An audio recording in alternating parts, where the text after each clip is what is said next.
Mau tempo provoca dezenas de vítimas mortais nos Estados Unidos. Presidente Joe Biden declara estado de emergência em Nova Iorque. O ministro dos Negócios Estrangeiros da Ucrânia diz que Kiev está pronta para uma cimeira de paz até ao final de fevereiro e aponta António Guterres como mediador. O suspeito do ataque de sexta-feira em Paris foi presente a um juiz de instrução, foi acusado de homicídio e ficou em prisão preventiva. A colossal tempestade de inverno que trouxe o caos a milhões de norte-americanos atingiu com particular violência o estado de Nova Iorque, onde provocou pelo menos 28 vítimas mortais e o presidente norte-americano Joe Biden declarou o estado de emergência. As previsões meteorológicas indicam que as condições extremas não vão sofrer melhorias significativas no nordeste do país. A nível nacional, o mau tempo provocou cortes de energia generalizados, grandes condicionamentos nas viagens e pelo menos 55 mortes. Buffalo, uma cidade que não é estranha ao mau tempo de inverno, foi praticamente soterrada pela neve.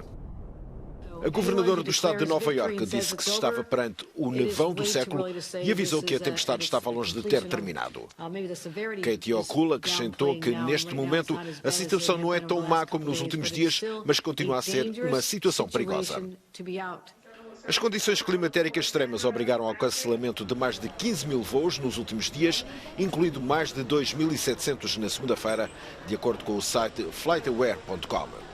Por todo o país, milhares de pessoas estão nos aeroportos a aguardar por um voo para seguir em viagem ou a tentar encontrar a mala que não foi entregue e está perdida no meio do caos.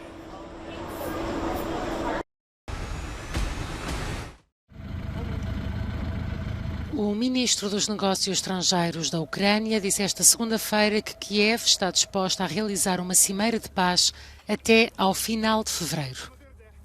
Numa entrevista à agência Associated Press, Dmytro Kuleba garantiu que a Ucrânia vai fazer tudo para vencer a guerra, mas manifestou esperança de que a diplomacia possa desempenhar um papel importante na paz. Kuleba apelou à Organização das Nações Unidas para escolher um local que possa acolher os representantes ucranianos e russos e disse que o secretário-geral da ONU, António Guterres, pode fazer parte dessas negociações como mediador. Também nesta segunda-feira, a Ucrânia pediu a exclusão da Rússia do Conselho de Segurança da ONU, uma iniciativa com poucas hipóteses de sucesso, já que Moscovo tem poder de veto no Conselho e alertou para uma possível ofensiva de Moscovo antes do final do ano. Do lado da Rússia, os militares anunciaram a destruição de um drone ucraniano que se aproximava de uma base aérea no interior do país. O Ministério da Defesa russo disse que os destroços mataram 3 militares e que nenhum avião russo foi danificado.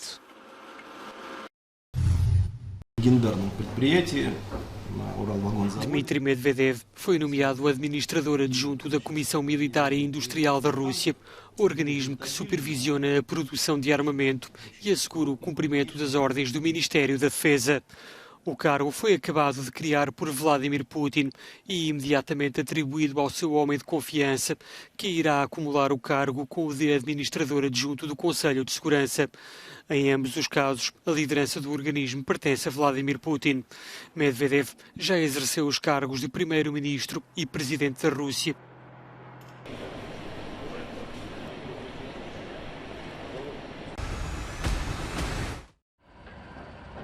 A Coreia do Sul disparou tiros de aviso depois de ter identificado drones norte-coreanos na fronteira desmilitarizada entre os dois países.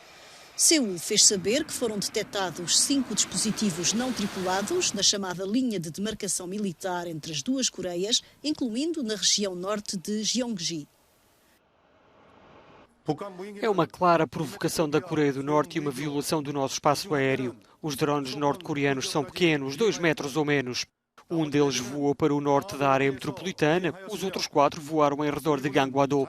A Coreia do Sul respondeu imediatamente em autodefesa. Seul anunciou ter enviado meios de vigilância para a zona da fronteira, de modo a fotografar as instalações militares da Coreia do Norte.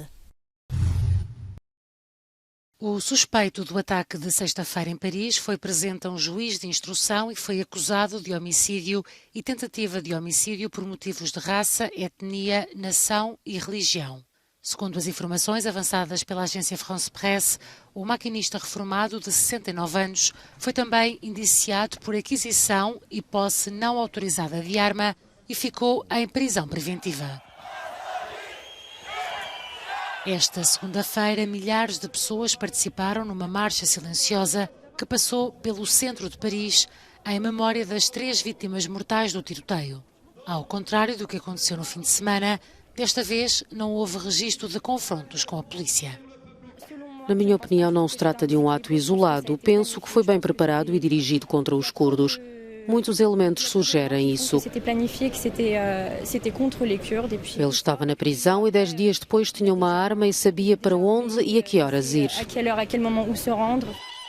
O ataque provocou uma forte condenação da comunidade curda que fala num ato terrorista e aponta responsabilidades à Turquia.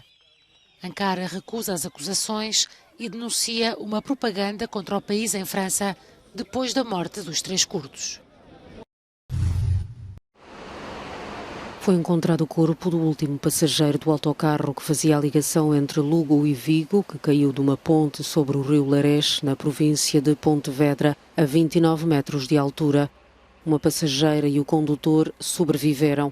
As causas do acidente estão ainda por apurar, mas o mau tempo que se fazia sentir poderá ser um dos motivos para esta tragédia. Este foi o mais grave acidente de autocarro na Galiza desde 1987, quando 37 pessoas morreram num acidente em Verín. A partir de 8 de janeiro, os passageiros que chegam do estrangeiro à China deixarão de estar obrigados a submeter-se aos 5 dias de quarentena num hotel, seguidos de 3 dias em casa ou no local onde deveriam permanecer, medida que estava em vigor devido à Covid-19. Ainda assim, os viajantes continuam a precisar de apresentar um teste negativo feito pelo menos 48 horas antes da partida e terão de usar máscara de proteção a bordo dos aviões. Numa altura em que o número de casos aumenta exponencialmente, Pequim abandona muitas restrições, isto depois de protestos públicos raros no país contra as restrições.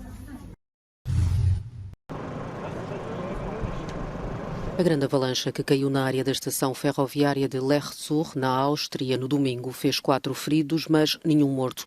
Inicialmente, as autoridades apontavam para o desaparecimento de 10 pessoas. 6 delas foram rapidamente localizadas e não foram afetadas pelo fenómeno. As restantes acabaram por ser encontradas feridas, apenas uma gravemente.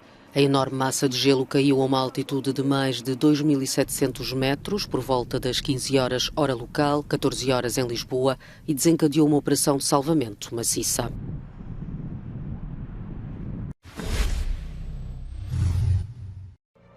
Foi um dos filmes de animação mais aclamados de 2022 e irá representar a Arménia na corrida aos Oscars.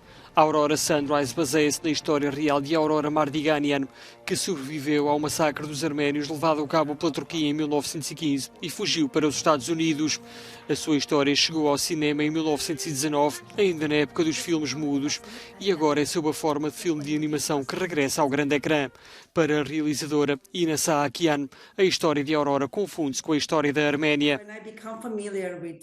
Quando conheci a história de Aurora Mardiganian e o seu testemunho, percebi que era a melhor forma para falar da dor do meu país, através da história universal e muito pessoal de uma jovem que sobreviveu ao genocídio, que nunca desistiu e nunca perdeu a humanidade e que, ao mesmo tempo, tentou ajudar as pessoas. Aurora Mardiganian viu a sua família ser assassinada e foi raptada e vendida antes de conseguir fugir. Mais de um século depois, a sua história de vida é tristemente atual. A realizadora do filme não esconde a violência da narrativa, mas prefere concentrar-se na beleza.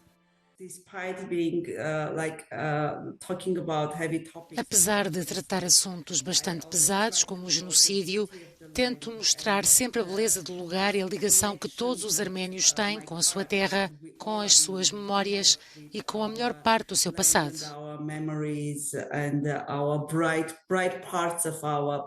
Creio que a animação e a ilustração foram as melhores ferramentas para captar essa beleza e as memórias da personagem principal. Aurora Mardiganian foi uma voz ativa na denúncia do genocídio arménio e, apesar de ter morrido há quase 30 anos, a sua voz continua a ouvir-se.